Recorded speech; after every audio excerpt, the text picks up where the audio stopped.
Excuse me, ఎవడది? మీ నెంబర్లు ఎంత? నువ్వు టీసీవా? ప్యాసింజర్ ని. మేము ప్యాసెంజర్లమే. That's what I'm asking. What's your seat number? మా సీట్ నెంబర్ తో నీకేంటే పని? అరే ఆ సీట్ నాదండి. రా కూర్చో. రా కూర్చో. రా. కూర్చోరా.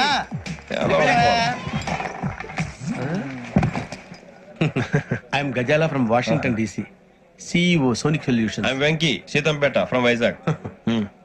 సార్ నేను క్యాజువల్ గా అడుగుతున్నాను, మీ బెర్త్ నెంబర్లు ఎంత అండి? డిసైడ్ చేసుకోలేదు ఇంకా. మీరు డిసైడ్ చేసుకోవడం ఏంటండి? టీసీ గారు మేము డిసైడ్ చేసుకున్నాక ఇస్తానన్నాడు. అది తెలిసిన వెంటనే ఫస్ట్ నీకే చెప్తాను. సరే ఏం మాట్లాడుతావు నువ్వు? Give respect and take respect. నువ్వేంటి ఇది నా పరిస్థితి కూర్చో. లే లే అడుగు కనిపిస్తావా? వచ్చి కూర్చుంటా. పక్కమా పక్కరా. ఎందుకే అరుస్తావు? మధ్యలో ట్రాఫిక్ జామ్ అండి, అందువల్ల లేట్ అయింది. సార్ మీకు రిజర్వేషన్ ఉంది, మీరు ఎప్పుడైనా రావచ్చు. రిజర్వేషన్ లేని వాళ్ళ సంగతి ఏంటి? ఎప్పుడు పడితే అప్పుడు ఎక్కుతారు, ఎక్కడ పడితే అక్కడ కూర్చుంటారు. బాగా చెప్పారు. ఎంతకీ మీకు రిజర్వేషన్ ఉందా? అదేంటి సార్ అలా మాట్లాడతారు? 20 days బ్యాక్ రిజర్వేషన్ చేయించారు సార్. నేను చాలా ప్లాన్డ్ గా ఉంటానండి. ఎక్కడ పడితే అక్కడ కూర్చోను. బై ది వే, నా గురించి పరిచయం లేదు కదా. I'm Gazala from Washington DC. I'm Bokka Subbarao, షాతిక బొక్క. అరే వెంకీ